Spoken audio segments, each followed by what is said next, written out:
दोस्तों, भगवान विष्णु के बारे में ऐसा कहा जाता है कि जब जब पृथ्वी पर अधर्म अपनी चरम सीमा पर पहुंचा, तब तब भगवान विष्णु ने अवतार लेकर उसका संहार किया। रामायण, महाभारत, भागवत पुराण, कल्कि पुराण, हरिवंश पुराण, अध्यात्म रामायण इत्यादि विभिन्न धर्म ग्रंथों में भगवान परशुराम अवतार की कथा का वर्णन मिलता है।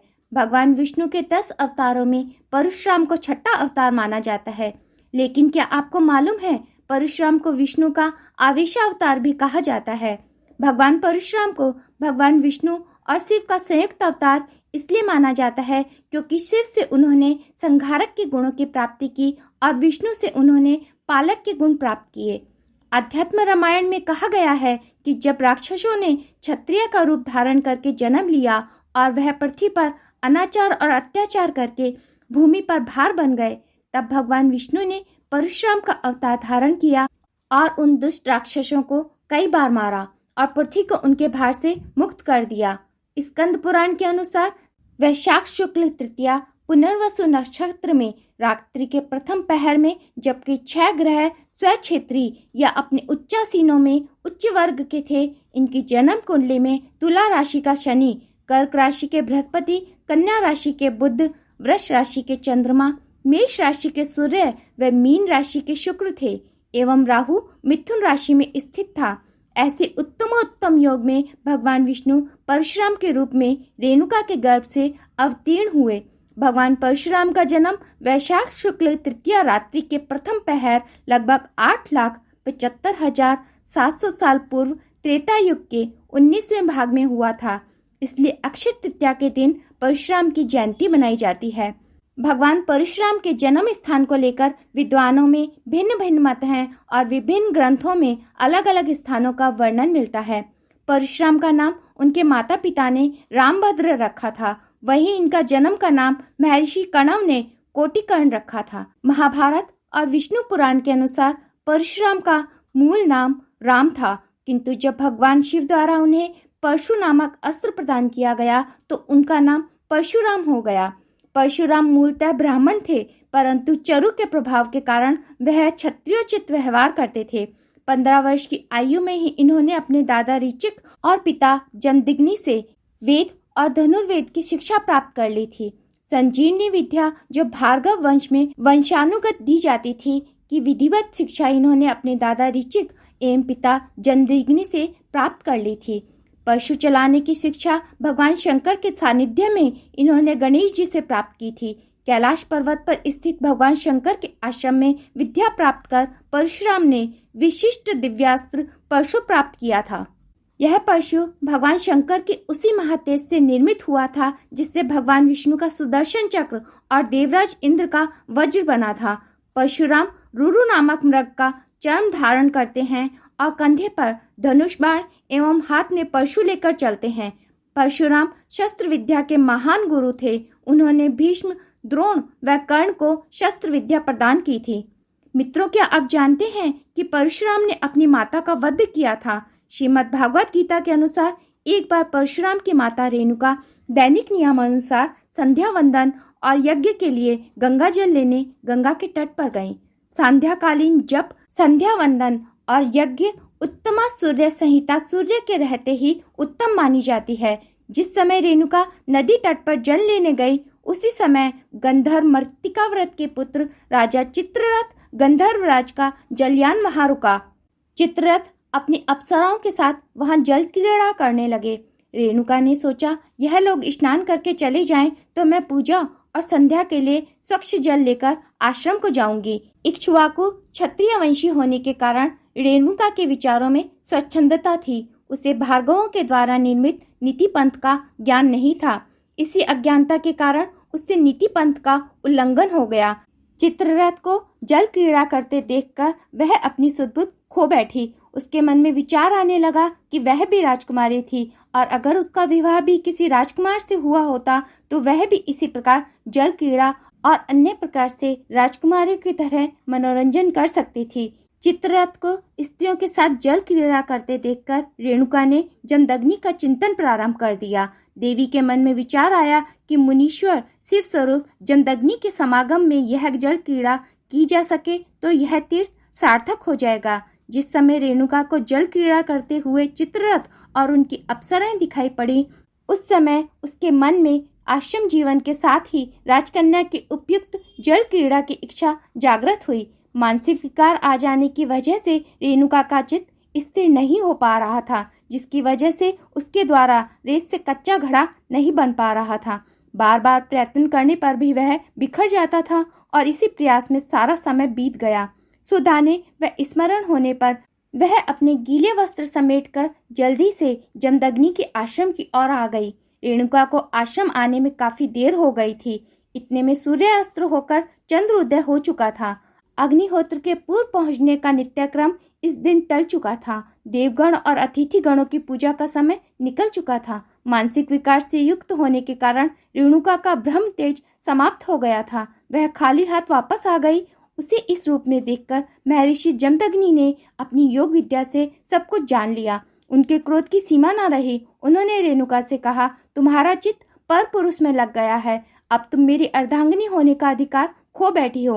उन्होंने कहा, ब्राह्मण का शरीर क्षुद्र सांसारिक काम के लिए नहीं है, कठोर तप के लिए है, साधना के लिए है, दीपक की भांति जलते रहकर सबको प्रकाश देने के लिए है।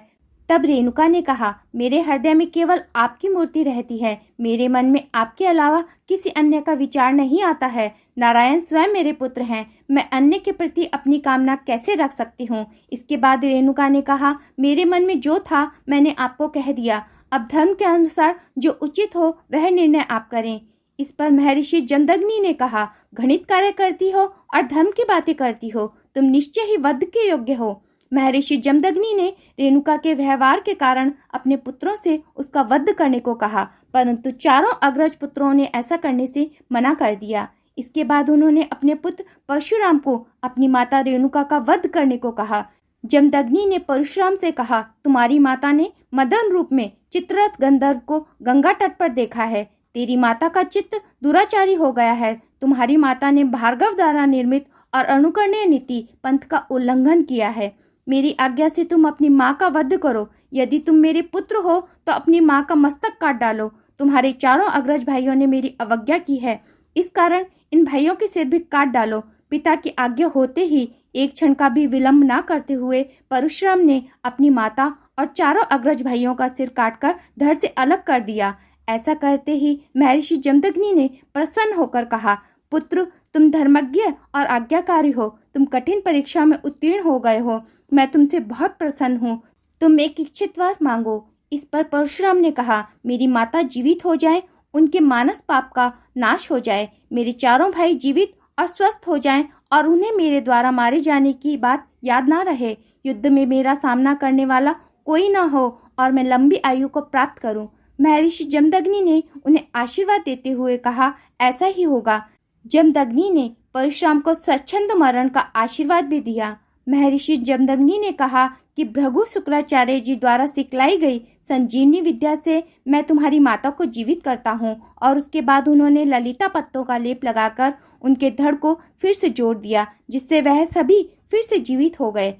मित्रों, क्या आप जानते हैं कि भगवान परशुराम ने 21 बार क्षत्रियों को पृथ्वी से नष्ट किया था। धर्म ग्रंथों में वर्णित है कि नर्मदा नदी के किनारे महिष्मति नामक स्थान पर हैहय वंश का साम्राज्य था। इसी वंश से एक राजा कृतवीर्य थे। भार्गव वंशी ब्राह्मण इनके राजपुरोहित थे। परशुराम के पिता महर्षि जमदग्नि, जो भार्गव प्रमुख थे, का कृतवीर्य के साथ मधुर संबंध था। कृतवीर्य के पुत्र का नाम अर्जुन था। इस कारण अर्जुन को कार्तवीर्य अर्जुन भी कहा जाता है। कार्तवीर्य अर्जुन ने अपनी आराधना से भगवान दत्तात्रेय को प्रसन्न किया था। भगवान दत्तात्रेय को ब्रह्मा, विष्णु और महेश तीनों देवताओं का अवतार माना जाता है। भगवान दत्तात्रेय ने प्रसन्न होकर कार्तवीर्य अर्जुन को 1 सहस्त्र भुजाओं तथा युद्ध में किसी से भी न पराजित न होने का वरदान दिया था। इस कारण कार्तवीर्य अर्जुन को सहस्त्र अर्जुन भी कहा जाता है। एक बार सहस्त्र अर्जुन अपनी पूरी सेना के साथ जंगल से गुजर रहा था तो विश्राम करने के लिए महर्षि जमदग्नि के आश्रम पहुंचा। महर्षि जमदग्नि के पास देवराज इंद्र द्वारा प्राप्त कपिला कामधेनु गाय थी। यह कोई साधारण गाय नहीं थी। वरन दैवीय गुणों से युक्त एक विशिष्ट गाय थी। इस गाय की सहायता से महर्षि जमदग्नि ने राजा और उसकी पूरी सेना के लिए भोजन का प्रबंध कर दिया।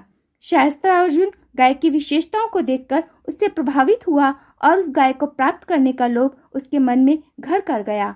सहस्त्रार्जुन ने उस गाय को जमदग्नि ऋषि से मांगा, परंतु उन्होंने इसे देने से इनकार कर दिया। क्रोध में आकर सहस्त्रार्जुन ने पूरे आश्रम को तहस नहस कर दिया और बलपूर्वक कपिला कामधेनु को ले जाने का प्रयास करने लगा, लेकिन गाय उससे छूटकर स्वर्गलोक में इंद्र के पास चली गई, जिससे सहस्त्रार्जुन को वह गाय हासिल न हो सके। लेकिन महर्षि जमदग्नि को दोहरा नुकसान झेलना पड़ा। एक तरफ उनका आश्रम तहस नहस हो गया था और दूसरी तरफ उनकी विशिष्ट कपिला कामधेनु गाय भी उनके पास से चली गई थी। कुछ समय पश्चात परशुराम के आश्रम आने पर उनकी माता रेणुका ने उन्हें सारी कथा कह सुनाई। परशुराम ने आश्रम की स्थिति और अपने माता पिता के अपमान को देखकर सहस्त्रार्जुन को सेना सहित नष्ट करने का संकल्प ले लिया। परशुराम ने आवेश में आकर सहस्त्रार्जुन की राजधानी महिष्मती नगरी पर आक्रमण कर दिया और उसे अपने अधिकार में ले लिया। परशुराम ने फरसे के प्रहार से सहस्त्रार्जुन की समस्त भुजाएं काट डाली एवं सिर को धड़ से अलग कर दिया। सहस्त्रार्जुन के वध के बाद जब परशुराम अपने पिता के आश्रम पहुंचे तो उनके पिता ने परशुराम से कहा कि ब्राह्मण का सर्वोत्तम धर्म क्षमा है और उन्हें आदेश दिया कि वह इस वध का प्रायश्चित करने के लिए तीर्थ यात्रा पर जाएं, तभी उनके ऊपर से राजा की हत्या का पाप खत्म होगा। तीर्थ यात्रा पर जाने की खबर सहस्त्रार्जुन के पुत्रों को मिल गई। इसके पश्चात सहस्त्रार्जुन के पुत्रों ने प्रतिशोध में आकर परशुराम की अनुपस्थिति में उनके पिता जमदग्नि को मार डाला। परशुराम की माता रेणुका पति की हत्या से विचलित होकर अग्नि में प्रवेश होकर सती हो गईं। इसके बाद परशुराम ने प्रतिज्ञा ली कि मैं हयव वंश के सभी क्षत्रियों का नाश करके ही दम लूंगा। इसके बाद परशुराम ने 21 बार पृथ्वी को क्षत्रियों से मुक्त किया। वह क्षत्रियों को ढूंढ ढूंढ कर एकत्र करते और कुरुक्षेत्र में ले जाकर उनका वध करते। इस प्रकार भगवान परशुराम ने क्षत्रियों के रक्त से 5 सरोवर भर दिए। यह स्थान समंत पंचक के नाम से प्रसिद्ध है। इन सरोवरों के रक्त जल से भगवान परशुराम ने अपने पितरों का तर्पण किया था। महर्षि ऋचिक ने प्रकट होकर परशुराम को ऐसा कृत्य करने से रोका। इसके पश्चात उन्होंने अश्वमेध महायज्ञ किया और महायज्ञ में प्राप्त पृथ्वी महर्षि कश्यप को दान कर दी। उन्होंने देवराज इंद्र के समक्ष अपने शस्त्र का त्याग कर दिया और महेंद्र पर्वत पर आश्रम बनाकर रहने लगे। तो मित्रों, ये थे विष्णु अवतार परशुराम के जीवन से जुड़े कुछ महत्वपूर्ण तथ्य, जो आपको कैसे लगे हमें कमेंट सेक्शन में जाकर जरूर बताइएगा। और अगर आपको वीडियो पसंद आया हो तो इसे लाइक और चैनल को सब्सक्राइब करना बिल्कुल ना भूलें। धन्यवाद।